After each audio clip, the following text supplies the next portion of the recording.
Hi everybody, it's Nikki, and I am here to do an exciting video. Exciting for myself, and I think exciting for a lot of other people, but I'm not that far ahead. I'm not there yet. I'm using it for myself, and I'm really happy. So I will start off by saying these videos, every last one of them, are my personal experience, and absolutely not to be used as medical advice. They are not medical advice. They are not in any way me telling you what you should do or what you should see on your pump or what it means. I'm telling you what I'm seeing on mine, and I have come to a new level in the last couple of days with this calibration factor thing, the C factor thing, and I am so excited that my blood sugars won't come down, but that's okay. I'm going to go work it out after this. So I'm going to give you, today I'm going to show you, I'm going to explain to you what I have finally come to realize about calibration factor. And now that I understand why that ISIG and calibration factor combination, your BG times your, your ISIG times your stable calibration factor, why that's such a good ballpark, it finally makes sense to me. And it's because I have been saying over and over again that I have to do it times my calibration factor at stable. So times 5.5. And I realize the reason it's a good ballpark is when I take my ISIG and I multiply it by my 5.5, which is my calibration factor at stable, what I get is my blood sugar if it were stable. So I'm going to give you guys an example here in a second, and it's an interesting example because my blood sugar isn't great right now. I think that I'm so excited that I'm kind of just pushing up, and I will calm down. I'll give you that example in a second, but I'm going to try to just put it in a way that makes sense. If I believe my blood sugar to be stable, or if I just want to find out what would my blood sugar be right now if it were stable, if I don't have a number, but I have my ISIG, then what I can do is I can multiply my ISIG times, for me it's 5.5, to get a BG. That BG, I can say then, is what I would be if I were stable. So for instance, if I had an ISIG, let's say my SG showed a 139. I'm going to actually give you my numbers from this morning. My SG showed a 139. My ISIG was a 21.11. And let's say I did not have a meter, and I don't know if that 139 is a good number or not. I just want to kind of get a ballpark. I could take my 21.11 times 5.5, which I have determined is my calibration factor at stable, and that would equal 116. That's my estimated BG. I always thought it was just an estimation, but now I understand it's not an estimation. That is what I am if I were stable. So if I have an ISIG, I don't care about anything else. If I have an ISIG of a 21.11 and I know what my number is at calibration factor, I can get what I would be if I were stable. So my ISIG is 21.11.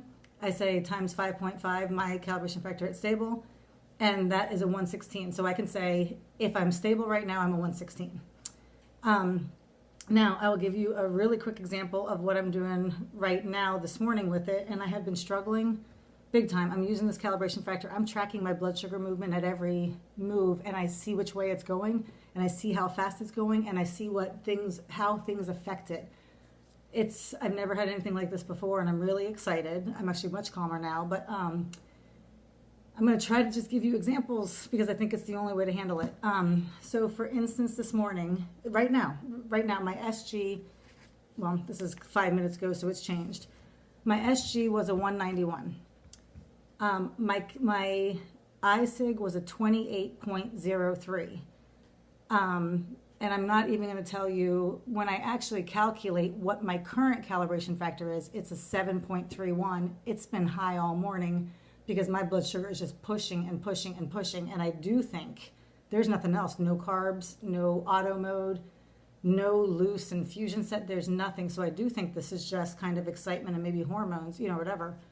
But I don't want people to think I'm a quack, so I won't do that one right now. But what I will say, the real numbers are my SG is a 191, the BG is a 205, and my ISIG is a 28.03. So if I didn't know that my BG was a 205, and I just wanted to see whether or not I was ballpark, if I didn't know my BG was a 205 and I wanted to know what my ballpark was, or better yet, I got to stop saying that, what I am if I were stable. Then I would take my ISIG 28.03 and I'd multiply it times 5.5, which would give me a BG of a 154. Now, first off, you say a 205, 154. If my real BG is a 205 and my estimated BG is a 154, they're not great. And I agree, but I also have a calibration factor that's really moving. My blood sugar is really moving. So there's that.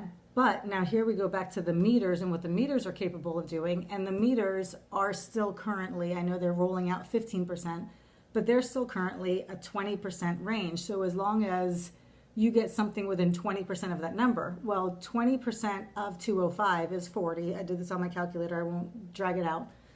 So I would do 205 plus and minus 40, which would give me 165 at the low end to a 240. So as long as I pull a number that's between 165 and 240, I'm within 20% of what my actual BG is.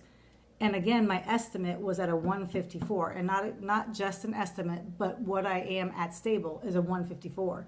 So a 154 is 11 points off from the bottom of that 20%. So I don't know, 21%, 22%. I mean, that's when I can go back and say, is it a good ballpark? Yeah, and that's with the moving blood sugar. So it's not the best time to be doing a ballpark, but then again, I'm diabetic, I'll never know. So I want to know at every kind of moving sugar, could it still be a good ballpark? And this is why I think it works really well. This morning, I'm really, really moving. I don't understand why.